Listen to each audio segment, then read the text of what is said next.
کہ علی کو کوئی ہاتھ بھی نہیں لگا سکتا، اور علی کو بھی یہ اتنا پختہ یقین تھا حضور کا بستر مل رہا ہے، حضور کی چادر مل رہی ہے، تو پھر اس سے بڑا شرف ہمارے لیے اور کیا ہوگا۔ تو علی بھی چادر اوڑھ کے سو گئے۔ تو کافر جب رات میں آئے، پوری رات انہوں نے پہرا دیا، صبح کو جب حضور کے قتل کے لیے آئے تو حضور کو نہیں پایا، حضرت علی لیٹے ہوئے تھے۔ کہا محمد کہاں ہیں؟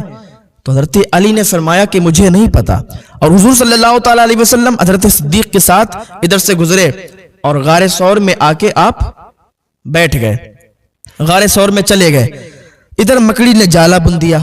اب یہ لوگ ڈھونڈ رہے تھے حضور کو، جب غار کے پاس آئے نا تو دیکھا کہ مکڑی کا جالا تھا، تو سوچا کہ اگر اس میں گئے ہوتے تو مکڑی کا جالا یہ اتنی جلدی نہیں بنتا، بولے اتنی جلدی مکڑی جالا تھوڑی یہاں پر پور دیتی۔ تو وہ لوگ پھر لوٹ گئے۔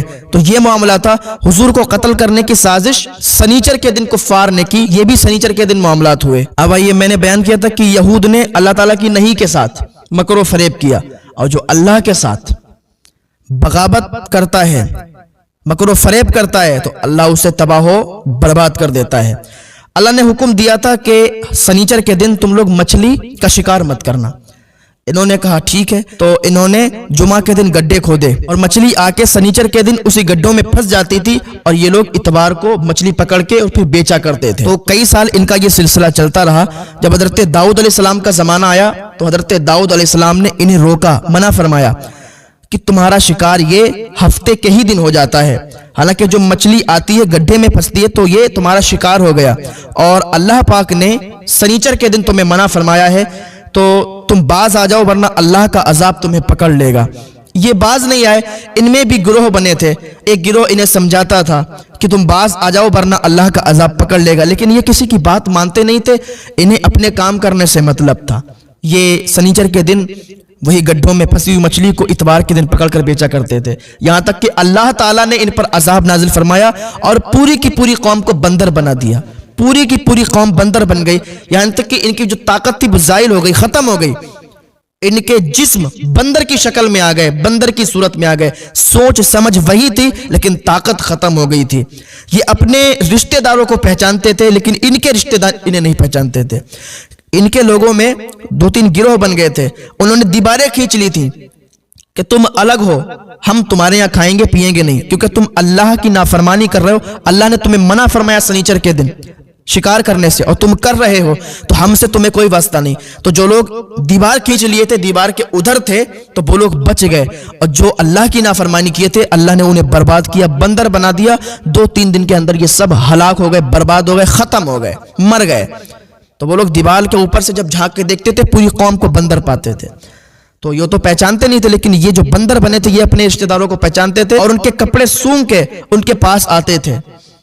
تو جب ان لوگوں نے یہ دیکھا کہ پوری قوم بندر بن گئی تو کہتے تھے ہم تو تمہیں سمجھاتے تھے، کہ ہم نے تمہیں سمجھایا نہیں تھا کہ تم اللہ سے بغاوت مت لو، اللہ سے بغاوت جو کرتا ہے اللہ اسے تباہ و برباد کر دیتا ہے۔ تو یہ جو معاملہ پیش ہوا یہ بھی سنیچر کے دن پیش ہوا، یہ بھی سنیچر کے دن کا معاملہ ہے، اور سنیچر کے دن روزہ رکھنا بہت ہی ثواب ہے۔ حضور صلی اللہ تعالیٰ علیہ وسلم نے فرمایا کہ اے مسلمانوں تم سنیچر اور اتوار کے دن روزہ رکھو اور یہود و نصارہ کی مخالفت کرو۔ یہ بھی غنیۃ الطالبین جلد 2 صفحہ نمبر 74 پر موجود ہے۔ رمضان شریف کا مہینہ چل رہا ہے اور آج سنیچر کا دن ہے۔